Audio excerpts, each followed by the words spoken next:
तुम्हें एक जहर की पुड़िया देती हूँ, वह जहर अपने पति के खाने में मिलाते रहना। सीमा की शादी कुछ महीने पहले ही हुई थी। क्या हुआ कि वह अचानक से गुस्से में अपने मायके आई और कहा, मैं अब अपने पति को 1 मिनट भी बर्दाश्त नहीं कर सकती। रोज रोज के झगड़ों से तंग आ गई हूँ। मेरा दिल करता है कि उसे मार दूँ, लेकिन कानून से डरती हूँ कि मेरी जिंदगी भी बर्बाद हो जाएगी। माँ ने कहा, यह कोई बड़ी बात नहीं है, मैं तुम्हें एक जहर की पुड़िया देती हूँ। यह धीरे धीरे काम करता है, इसे रोज थोड़ा थोड़ा अपने पति के खाने में मिलाती रहना। हाँ, एक बात का ख्याल रखना कि खाना स्वादिष्ट होना चाहिए ताकि तुम्हारे पति को शक न हो। और एक बात का खास ध्यान रखना, तुम्हारे घर में रोज झगड़े होते रहते हैं। सीमा की माँ बोली, तुम्हारे परिवार वाले यह बात जानते हैं कि तुम दोनों पति पत्नी का रिश्ता ठीक नहीं चल रहा है। अगर तुम्हारा पति मर जाएगा तो तुम पर ही शक जाएगा। कुछ दिनों के लिए घर का माहौल ही बदल दो, घर में शांति रखो, पति के साथ प्रेम से रहो, उससे प्यार से बात करो, हर वक्त उससे उलझने की कोशिश मत करो, किसी बात की जिद ना करो। वह बेचारा तो कुछ ही दिनों का मेहमान है, बेचारे पर शक ना करो। और पति से बात करते समय आवाज में भी नरमी रखो ताकि तुम्हारे घर वालों को यह कभी शक ना हो कि तुम्हारे पति के मौत में तुम्हारा हाथ है। माँ की बात मानकर सीमा पुड़िया लेकर खुशी खुशी अपने घर चली गई। 1 महीने बाद सीमा हड़बड़ा कर मायके गई और जाते ही अपने माँ के पैरों में गिर गई और हाथ जोड़कर माँ से कहने लगी, क्या इस जहर का कोई तोड़ है माँ?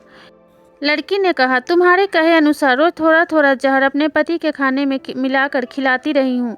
जिन बातों का ख्याल रखने के लिए तुमने कहा था वह भी कर रही थी, लेकिन मेरा पति बिल्कुल बदल गया। जो मुझसे ठीक से बात भी नहीं करता था, अब वह ऑफिस से 4-5 बार फ़ोन करता है और मुझसे पूछता है कि मैंने खाना खाया कि नहीं।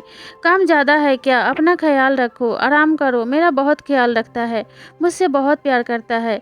अब कल ही मेरा जन्मदिन पर मुझे आईफोन गिफ्ट किया और कहने लगा, जानू तुम बहुत दिनों से मुझसे आईफोन के लिए कह रही थी, पर मेरे पास पैसे नहीं थे, इसलिए मैं चुप था और तुम्हें सरप्राइज देना चाहता था। इसलिए थोड़े थोड़े पैसे जमा कर रहा था और अपने ईएमआई से कुछ पैसे निकाल कर आज तुम्हारे जन्मदिन पर तुम्हें आईफोन का तोहफा दे रहा हूँ। पहले पैसे ना होने की वजह से जब तुम मुझसे आईफोन की जिद करती थी तो मैं तुम्हें डांट देता था। उसकी बातें सुनकर, उसका प्रेम देखकर मैं बहुत शर्मिंदा हो गई कि मैं क्या कर रही हूँ। पति को अपने ही हाथों से मार रही हूँ, जो मुझसे इतना प्रेम करता है, मेरा इतना ख्याल रखता है। हमारा खोया हुआ प्यार वापस लौट आया है माँ, सीमा ने कहा। मुझसे माफ़ी भी मांगी और कहा कि मैं कभी कभी तुम्हें बहुत ज़्यादा डांट देता हूँ, तुम पर बहुत ज़्यादा गुस्सा कर देता हूँ, मुझे माफ़ कर देना। सीमा बोली, माँ मैं अपने किए पर बहुत शर्मिंदा हूँ, मैं बहुत पछता रही हूँ। मैं तुम्हारे सामने हाथ जोड़ती हूँ, मुझे इस जहर का तोड़ बता दो, मैं अपने पति को खोना नहीं चाहती।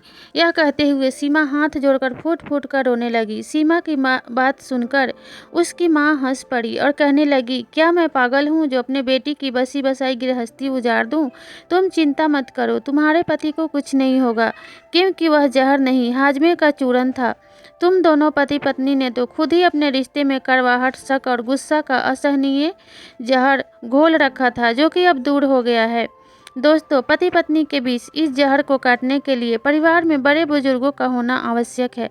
घर के बड़े बुजुर्ग हाजमे की चूरन की तरह होते हैं, जो रिश्ते की हांडी को स्वाद और जीने का तरीका सिखाते हैं, जो रिश्ते को संभाल कर रखने में बच्चों की मदद करते हैं। बच्चे रास्ता भटक के गलत रास्ते पे चले जाते हैं तो बड़े बुजुर्ग उन्हें सही रास्ता दिखाते हैं। कहानी अच्छी लगी हो तो वीडियो को लाइक, शेयर और सब्सक्राइब ज़रूर करें।